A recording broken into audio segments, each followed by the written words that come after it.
Sun astro TV நேயர்களுக்கு இனிய வாழ்த்துக்கள், வணக்கங்கள். நேயர்களே, இந்த நிகழ்ச்சியின் மூலமாக பொதுமக்கள் மத்தியில் ஒரு பொதுவாக பயம் கொள்ளுகிற ஜாதகத்தை பார்க்குறவங்க, ஜோசியத்தை பற்றி ஓரளவு தெரிஞ்சுக்கிறவங்க, ஜாதகத்தில் எந்தெந்த கிரகங்கள் எங்கெங்கே இருக்குது அப்படின்னு அவர்களாகவே அந்த கட்டத்தை பார்த்து புரிந்து கொள்ளுகிற நிலைகளில் ஞானம் பெற்றவர்கள், இவங்க எல்லாத்துக்குமே ஒரு டவுட் என்னன்னு கேட்டிங்கன்னா, ஒரு ஜாதகத்தில் செவ்வாயும் சனியும் ஒன்றாக இருந்தால் அது மிகப்பெரிய பாரதூர துக்கங்களை கொடுக்குமா, இல்லை நல்லது செய்யுமா? என் ஜாதகத்தில் செவ்வாயும் சனியும் ஒன்றா இருக்குது, எனக்கு பயமாக இருக்குது, அடுத்த செவ்வாய் தசை வரப்போகுது. இன்னும் சில பேர் செவ்வாயும் சனியும் ஒன்றா இருக்குது, எனக்கு அடுத்து சனி தசை வரப்போகுது, எப்படி இருக்குன்னு தெரியலையே சார், எல்லாரும் ஒவ்வொருத்தரும் ஒவ்வொன்றும் சொல்கிறாங்களே, இதற்குடான ஒரு ஏதாவது அடிப்படை விளக்கம் உண்டா அப்படின்னு பார்க்குற போது, நேர்களே, முதல்ல நீங்கள் ஒன்றை நன்றாக தெரிந்து கொள்ளுங்கள்.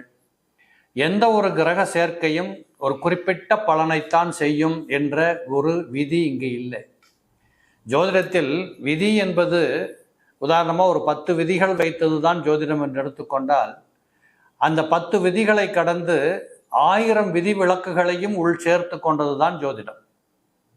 அப்போ நம்ம விதிகளை மட்டும் படிச்சுட்டு செவ்வாயும் சனியும் இணைந்திருந்தால் விபத்து, அல்லது செவ்வாயும் சனியும் இணைந்திருந்தால் பிரிவு, இப்படி எங்கேயோ ஒரு விதியை படித்துவிட்டு அந்த விதிவிலக்கு இதில் ஏதாவது ஒன்று இருக்கா அப்படிங்கிறத தெரிஞ்சுக்காமத்தான் நிறைய ஜோதிடர்களுக்கும் குழப்பங்கள், கேட்பவர்களுக்கும் குழப்பங்கள், பொதுமக்களும் இதில் பயமடைகின்ற ஒரு சூழல். இப்போ உதாரணமாக யாருக்கெல்லாம் செவ்வாயும் சனியும் முதல்ல நல்லது செய்யும்னு பார்ப்போம். நெகட்டிவாக எதுக்கு பேசுவானே, முதல்ல நல்லது செய்யுமா, இந்த செவ்வாயும் சனியும் சேர்ந்திருந்தால் நன்மைகள் உண்டா என்று பார்த்தால் கண்டிப்பாக சில ஜாதகங்களில் பெருத்த நன்மைகளை செய்யும். உதாரணமாக சொல்ல போகணும்னா, மேச லக்னம், மேச ராசி, இதில் செவ்வாயும் சனியும் 2 பேரும் இணைந்திருக்கிறார்கள் என்றால், செவ்வாய் ஆட்சி பெற்றிருக்கிறார், சனீஸ்வர பகவான் நீச்ச பங்க ராஜயோகம் பெற்றிருக்கிறார். இந்த இடத்தில் சனீஸ்வர பகவான் எப்படி ஆக்ட் பண்ணுவார் அப்படின்னு கேட்டிங்கன்னா, இயற்கையாக மேச லக்னத்தில் பிறந்தவர்களுக்கு 10, 11ஆம் பாவாதிபதி, மேசலக்கணத்தில் பிறந்தவர்களுக்கு சரலக்கணமாக இருக்கிற காரணத்தால் 11 கூடிய பாதகாதிபதி, அது மட்டுமல்ல விருட்சகத்திலிருந்து பார்த்தால் அவர் 3, 4ஆம் பாவாதிபதி, இப்படியெல்லாம் எடுத்துக்கொண்டு பார்க்கிறது அப்படிங்கிறத ஒரு பக்கம் விட்டுட்டு, இந்த இடத்துல சனீஸ்வரனுடைய அடிப்படை குணங்கள் என்ன? அவர் தொழிலுக்கு அதிபதியாக இருக்கிறார், ஒரு நோய் நொடிகள் வருது அவர் தான் சுட்டி காட்டுவார், ஒரு மனிதனுடைய ஆயுளுக்கு காரணமாக இருக்கிறார். இன்னும் சொல்ல போகணும்னா, சனீஸ்வர பகவானை விட்டு ஜோதிடத்திலே பேசுவதற்கு ஒன்றுமே இல்லை. ஒரு அடிப்படையாக ஒரு மனிதன் இந்த உலகத்தில் பிறந்து வளர வேண்டும், வாழ வேண்டும் என்றால் அவனுக்கு தேவைப்படுகிற ஒரு உயிரோற்றத்தை கொடுக்கக்கூடியது, உயிர் ஆற்றலை கொடுக்கக்கூடியது இந்த சனீஸ்வர பகவான். அது மட்டும் இல்லாமல் இந்த சனீஸ்வர பகவான் இருந்தால் தான் உழைக்கணுங்கிற தன்மை வரும், பக்தி மார்க்கத்துக்கு உண்டான தன்மைகள் ஏற்படும், ஒரு பெரிய மனிதனாக வருவதற்கு உண்டான, ஒரு பிரம்மாண்ட நாயகனாக உருவெடுப்பதற்கு உண்டான இத்தனை வாய்ப்புகளும் ஒரு ஜாதகத்தில் சனீஸ்வர பகவான் இல்லாமல், அவரை ஒதுக்கிவிட்டு அவர் வேண்டாம் என்று சொல்லி அவரை பார்த்து பயந்து போய் பலன் சொல்லவே முடியாது. அப்போ இந்த இடத்துல பார்த்தீங்கன்னா, மேசராசியில் அல்லது மேச லக்னத்தில் சனியும் செவ்வாயும் ஒன்றாக இருந்து விட்டால் ஒரு அடிப்படை தாத்பரியம் என்ன? ஒரு கிரகத்தோடு ஒரு கிரகம் சேருகிற போது எந்த ஒரு கிரகம் அதிக பலம் பெற்றிருக்கிறதோ, ஆட்சி பெற்றிருக்கிறதோ, உச்சம் பெற்றிருக்கிறதோ, அப்படிப்பட்ட கேந்திர திரிகோணத்தில் அமர்ந்திருக்கக்கூடிய பலம் பெற்ற கிரகத்தின் ஆற்றலை இன்னொரு கிரகம் எடுத்துக்கொள்ளும். அப்படித்தான் நம்ம அதை ஜோசியத்தில் பார்க்கணும். அப்போ இந்த இடத்துல பார்த்தீங்கன்னா, செவ்வாயோடு சனி சம்பந்தப்பட்டதுனால இந்த செவ்வாய் சொல்படி கேட்கிறவராக, செவ்வாயின் குணத்தை தான் எடுத்துக்கொண்டு, செவ்வாயினுடைய ஆற்றலை பெற்றுக்கொண்டு தான் ஒரு பலன் செய்யக்கூடிய கிரகமாக சனீஸ்வர பகவான் இருப்பார். இப்போ இதில் ஒரு பக்கம் இப்படி இருக்கிற போது, ஒரு மனிதனுடைய வாழ்நாள் முழுவதிலுமே அவன் ஒரு வெற்றி வீரனாக இருக்க வேண்டும், விளையாட்டு வீரனாக இருக்க வேண்டும். ஒரு பார்த்தாலே ஆஜானு பாகுவாக ஒருத்தரை பார்த்தோன்னு சொல்கிறோம், நல்ல ஃபிட்டாக ஒரு போலீஸ்காரர் மாதிரி இருக்கார் சார் இவர் அப்படின்னு சொல்கிறோம், ஒரு மிலிட்ரிக்கார மாதிரி இருக்கார் சார்னு சொல்கிறோம், என்ன மாதிரி எறும்பு மாதிரி சுறுசுறுப்பாக இருக்காருன்னு சொல்கிறோம் சார், இவர்கிட்ட என்ன வேலை கொடுத்தாலும் பளிச்சுன்னு முடிச்சு கொடுத்துருவார் சார், பேராற்றல் உடையவர் சார், சோம்பேறித்தனமே அவர்கிட்ட இருக்காது சார், இப்படி சொல்கிறோம். இதெல்லாம் எங்கேருந்து வருதுன்னு பார்க்குறீங்க? அடிப்படையாக ஒரு மனிதனுடைய எனர்ஜி லெவல் தானே. அப்போ அந்த எனர்ஜி லெவலுக்கு காரணமாக இருக்கக்கூடியவர் செவ்வாய் கிரகம். அப்போ ஒரு மனிதனுடைய ஜாதகத்தில் அவர் யோகாதிபதியாக அமர்கின்ற போது மிகப்பெரிய எனர்ஜி ஆற்றலை கொடுக்கக்கூடியவராக இருக்கிறார். அந்த அடிப்படையில் அவர் செவ்வாய் மேசத்தில் தனது சொந்த வீட்டில் இருக்கிற போது அவர் தான் இந்த இடத்துல எனர்ஜியான கிரகமாக இருந்து உங்களுடைய ராசிநாதன் அல்லது லக்னாதிபதியாக உங்களுடைய வாழ்க்கையின் நடை உடை பாவனைகளுக்கு இருக்கக்கூடிய முழு பொறுப்பாளியாக இந்த செவ்வாய் அந்த இடத்தில் ஆக்ட் பண்றார். அப்ப இந்த செவ்வாய் கூட இந்த சனி பகவான் இணைகின்ற போது என்ன செய்யணும்?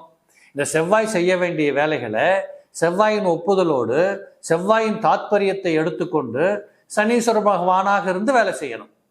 அப்போ உதாரணத்துக்கு சனி இந்த இடத்துக்கு யாரு? மேசராசி மேச லக்னத்திற்கு யாரு? 10க்கும் 11க்கும் அதிபதி. இப்ப பாதகாதிபதிங்கிறத விட்டுடுங்க. இப்ப 10ஆம் இடத்திற்கும் 11ஆம் இடத்திற்கும் அதிபதி. 10ஆம் இடம் என்பது என்ன? ஒரு மனிதனுடைய வாழ்க்கையின் உழைப்பு, தொழில். இன்னும் சொல்ல போகிறோம்னா எந்த உத்தியோகம் பார்த்தாலும், அடிமை உத்தியோகம் பார்த்தாலும், வாட்ச்மேனாக இருந்தாலும், மிகப்பெரிய ஒரு ஃபேக்டரியில ஜிஎம்மா இருந்தாலும், சேர்மனா இருந்தாலும், அந்த இடத்துல சனீஸ்வர பகவானுடைய அருள் இல்லாமல், காரணம் 10ஆம் பாவாதிபதி. இது மேசத்துக்கு தானே சார் 10, ரிஷபத்துக்கு 10 வருதா? ஆமா 10 வரும். மிதுனத்துக்கு வராது இல்ல? ஆமா, ஒவ்வொரு லக்னத்திற்கும் அது மாறுபடும். அதனாலதான் நான் சொல்றேன், மேச லக்னம் மேசராசியில் பிறந்தவர்களுக்கு இந்த சனீஸ்வர பகவான் மிகப்பெரிய யோகத்தையும் லாபத்தையும் தொழிலையும் கொடுக்கக்கூடியவர். அப்படிப்பட்ட தொழிலையும் உழைப்பையும் கொடுக்கக்கூடியவர். செவ்வாயினுடைய தாத்பரியத்தை எடுத்துக்கொண்டு உங்களுக்கு அள்ளி கொடுக்கக்கூடியவராக இருப்பார். அந்த அடிப்படையில் மேசத்தில் பிறந்திருந்தாலும், மேச ராசியில் பிறந்திருந்தாலும், உங்களுக்கு ஒருவேளை செவ்வாய் தசை, லக்னாதிபதி தசை நடக்குதா, அவர் அட்டமாதிபதியாக இருக்கிறார் என்று வருத்தப்படக்கூடாது. இந்த லக்னாதிபதி தான் அட்டமாதிபதியாக வருகிறார் மேசத்துக்கு. அதை பற்றி கவலைப்பட வேண்டாம். லக்னாதிபதி எப்படிப்பட்டவராவனால் இருக்கலாம். ஒரு பக்கம் கேந்திராதிபதி, ஒரு பக்கம் அட்டமாதிபதி. இன்னொரு பக்கத்துல சனீஸ்வரன் எப்படி இருக்கிறாரு? ஒரு பக்கம் கேந்திராதிபதி, ஒரு பக்கம் லாபாதிபதி. இப்படிப்பட்ட தன்மையுடைய இருவரும் இணைந்து மேசலக்கணத்தில் பிறந்தவர்களுக்கு மிகப்பெரிய யோகத்தை செய்யக்கூடிய ஒரு நிலைகளை கண்டிப்பாக கொடுத்துரும். அப்ப இந்த இடத்துல பாத்தீங்கன்னா மேசலக்கண மேசராசிக்காரங்களுக்கு செவ்வாய் சனி சேர்க்கை என்று சொல்லக்கூடியது ஒரு மிகப்பெரிய நன்மைகளை கொடுக்கக்கூடிய ஒரு சேர்க்கையாக அமையுமே தவிர இந்த இடத்துல தீமைகள் இல்லை. இதுல செவ்வாய் திசை நடந்தாலும் நன்மை நடக்கும், சனி மகா திசை நடந்தாலும் நன்மை நடக்கும். இதுல ஒன்ன கவனிக்கணும் என்னன்னு கேட்டீங்கன்னா, சனீஸ்வர பகவானை பொறுத்தளவு 10 கூடையவனாக இருந்தாலும் அவர் யாருடைய நட்சத்திரத்தில் இருக்கிறார், செவ்வாய் லக்னாதிபதியாக இருந்தாலும் அவர் யாருடைய நட்சத்திரத்தில் இருக்கிறார், இதை சார்ந்து இந்த யோக பலன்களில் ஏற்றங்கள் இறக்கங்கள் முன்னப்பண்ண இருக்குமே தவிர மேசத்தில் பிறந்தவர்களுக்கு மேச ராசிக்காரங்களுக்கு செவ்வாய் இப்படிப்பட்ட நிலைகளில் இருந்தால் இது ஒரு பெரிய குறைகள் எதுவும் இல்லை. சரி, இதையே நம்ம இப்படி ஒரு ரிவர்ஸ்ல பேசுவோம். மாத்தி பேசுனா, இந்த மேச லக்னம் மேசராசிக்காரங்களாக இருக்கக்கூடியவங்களுக்கு ஒருவேளை இந்த சனீஸ்வர பகவான் மேசத்திலிருந்து 7ஆம் இடத்துல உச்சத்தில் இருக்கிறான்னு வச்சுக்கோங்க. இப்ப மேச லக்னம் மேசராசி பார்த்தோம். இப்ப மேச லக்னம் மேசராசிக்கு சனீஸ்வர பகவான் 7ஆம் இடத்துல போய் உச்சத்தில் இருக்கிறார். இதே போல செவ்வாய் என்று சொல்லக்கூடியவர் மேச லக்னம் மேசராசிக்கு மேசத்திலேயே வீற்றிருக்கிறார்.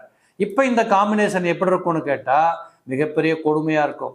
எல்லா தரித்திரங்களும் வீட்டை தேடி வரும், எல்லா பிரச்சனைகளும் உங்களை தேடி வரும், ஒற்றுமை நின்று போயிடும், சின்ன பசங்களுக்கு நோய் நொடிகள் ஏற்படும், விபத்து ஆபத்துகள் ஏற்படும், சொன்னாலும் கேட்க மாட்டாங்க, விழுந்தெந்திச்சு வரக்கூடியவங்களா இருப்பாங்க. அப்ப என்ன நடக்குதுன்னா, செவ்வாயினுடைய எனர்ஜி லெவல் இங்க சனி பகவான் 7ஆம் இடத்தில் உச்சம் பெற்று கொண்டு லக்னத்தை பார்க்கிறார். இந்த லக்னத்திற்கு தேவையான பாதகத்தை முழுவதும் செய்வார். காரணம், அவர் லக்னத்திற்கு பாதகாதிபதி. அப்ப இந்த லக்னத்திற்கு தேவையான பாதகம் என்ன நடக்கும்? உடம்பால மனசால ரொம்ப சிக்கல் பிக்கல்கள் வரும். இது இளம் பசங்களுக்கு.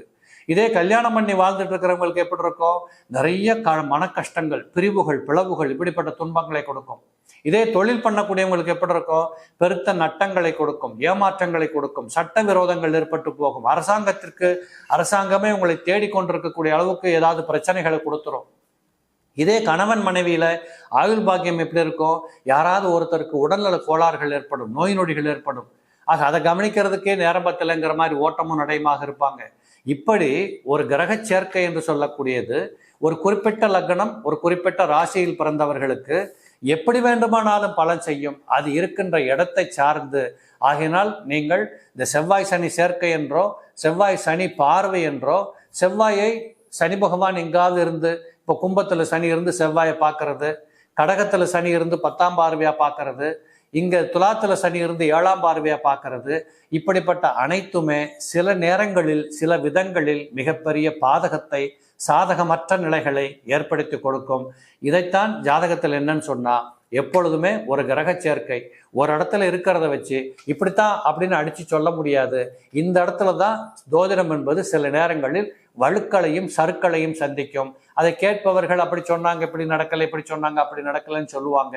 இது என்னன்னு கேட்டீங்கன்னா, இவ்வளவு பெரிய மாபெரும் கணக்கு வழக்குகளோட இப்போ நான் உங்களுக்கு புரியணுங்கிறதுக்காக வேண்டி ரெண்டே ஒரு உதாரணத்தை சொல்லி உங்களுக்கு விளக்கப்படுத்தியிருக்கிறேன். இந்த மாதிரி இதே காம்பினேஷனுக்கு 100 விளக்கங்கள் கொடுக்கலாம். அப்போ நாம் பேசுறது ஒரு விளக்கத்தை பேசியிருக்கிறோம், 99 பேசலை. அப்போ கேட்குறவங்க அது சம்பந்தப்பட்ட குறைகளை இந்த ஒரு விளக்கத்துக்கு கொண்டு வருவாங்க. இப்படித்தான் இந்த ஜோதிடத்தில் சில கருத்துகள் முரண்படுவதற்கு வாய்ப்புகள் உண்டு. யார் என்ன வேணாலும் நினைக்கட்டும். ஆர்வமுடைய நண்பர்கள் உங்களுக்கு இருக்கக்கூடிய பயத்தை தீர்த்து கொள்வதற்கு ஒரு கிரக சேர்க்கை என்று சொன்னால் பயம் கொள்ள தேவையில்லை. இப்படியெல்லாம் இருக்கிறதா என்பதை புரிந்து கொண்டு அதை அணுகினால் நிச்சயம் உங்களுக்கு மனதிருப்தி இருக்கும். பயமில்லாமல் நீங்கள் வேலை செய்யலாம், நல்ல வாழ்க்கை அனுபவிக்கலாம். நேயர்களே, இதே போல ஒரு நிகழ்ச்சியில் மீண்டும் சந்திப்போம். நன்றி, வணக்கம்.